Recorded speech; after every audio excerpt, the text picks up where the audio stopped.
With finals now underway, students will now be returning their books to the university bookstore, trying to get as much money back as possible.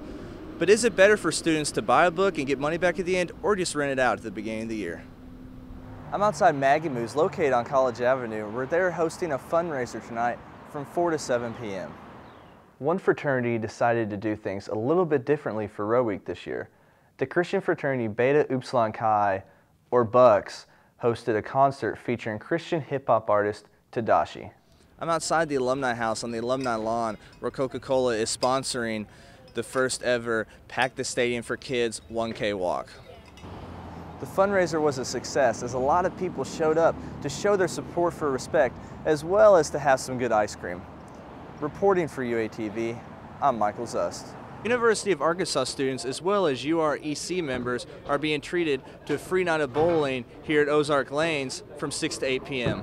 UREC stands for University Recreation, and Samantha Fair wanted to use this night as a chance to allow students to take a break from studying or their job or whatever may be going on and kick back and relax and have some fun. Just to come out towards the end of the semester and have a free night to, blow off some steam. Ozark Lanes is a perfect place for the event, as University Recreation already holds intramural tournaments here throughout the semester. We work with this bowling alley for intramurals, and that's pretty popular with the students, so we just wanted to open it up to a free night because students have to pay for intramurals, and this is just a little more casual, a little more just come out for a few hours with your friends. Not only are U of A students as well as UREC members getting a bowl for free tonight, but the winner with the highest score will also get a prize. Reporting for UATV, I'm Michael Zust. I'm outside the brand new Shipley's, which is located on College Avenue, right across from McDonald's. And in this troubling economy that we have, a family that's new to the Fayetteville area was able to start up this Shipley's and have it be the first Shipley's located in Northwest Arkansas.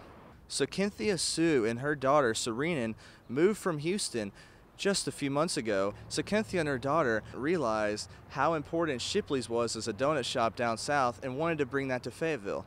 It costs a lot just to fix up the things and build new things and all the supplies and stuff. So it was really hard for my mom.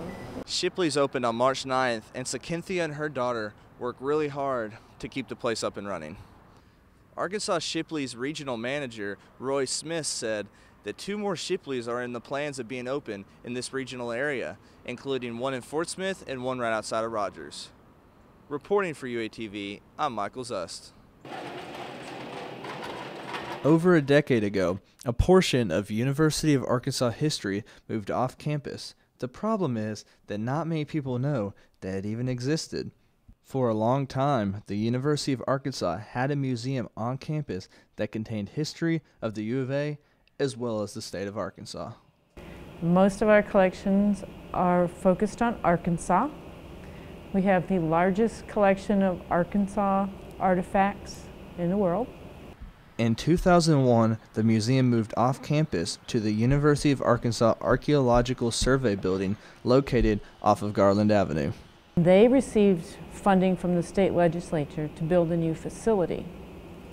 When they built a new facility, they included space for museum collections. This is the first purpose-built museum storage facility that the collections have ever been in. The museum contains thousands of unique artifacts, but visitors only get to see a portion of what the museum has to offer. A general museum like ours is, only about 2% of our collections are ever out on exhibit at one time. Here's a University of Arkansas baseball hat, an old one, and a University of Arkansas marching band shako hat. The museum also has plenty of unique artifacts related not to the university, but to the state of Arkansas. This is a cast, but we have the actual bones from the only dinosaur that's ever been found in Arkansas. As Ms. Suter said, if you come and visit the museum's exhibit, you only get to experience a fraction of what the museum has to offer. Arrange an appointment, and you will get to have a tour of the collections where you get to experience and relive the history of Arkansas.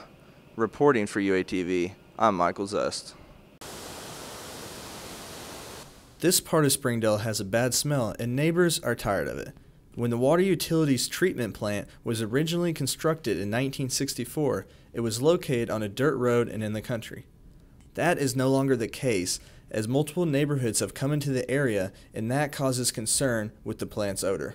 So for that reason, the largest improvement that we're going to be making is some odor control devices, including biofilters or biotowers. Putting in a biofilter and biotower to eliminate odor will help by capturing the smell and running it through a tower that grows organisms that consumes the ugly scent and will eliminate it from the air.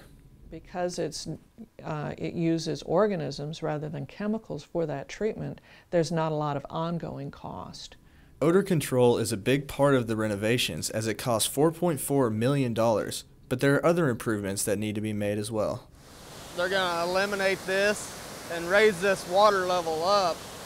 A large improvement is in the bar screen building, which is the main building at the beginning of our plant that removes large solids from the wastewater. The plant processes 12 million gallons of water a day, so all the equipment needs to be up to date. Ms. Eno said that construction will begin at the end of this year, and she anticipates that it'll be done in October of 2013. Reporting for UATV, I'm Michael Zust. The global campus will be realigning some of its administrative units to help improve educational programs. With technological advancement, the goal is to educate anybody in the world.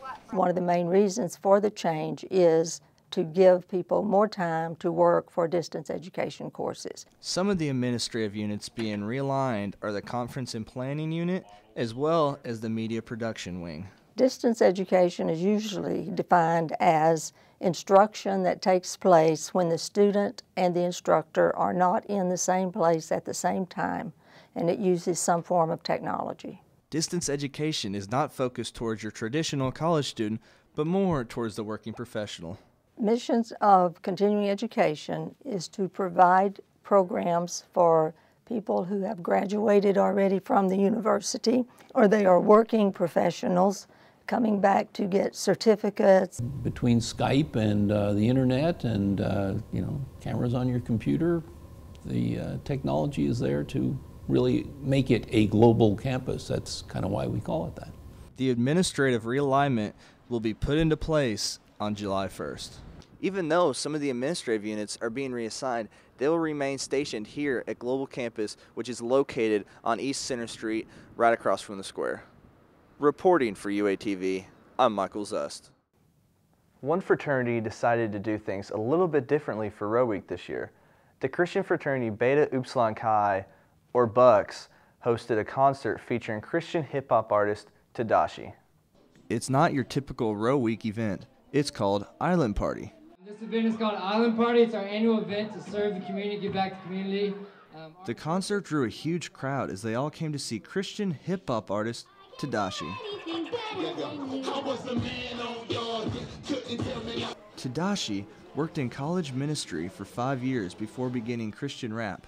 He is part of the 116 clique with other big names such as Triple E and Lecrae.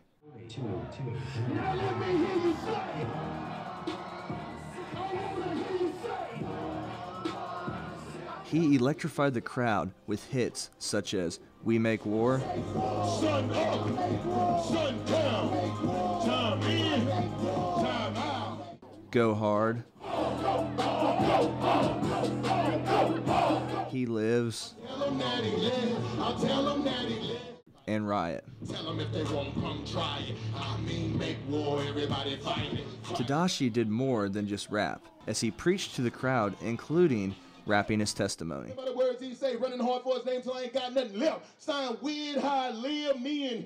The hundreds of students who attended Island Party left experiencing more than just a concert.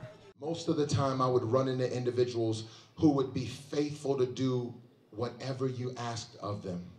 President Jonathan Graham said that the event was a huge success, and he fully expects Bucks to continue hosting a concert for their annual Spring Island Party event.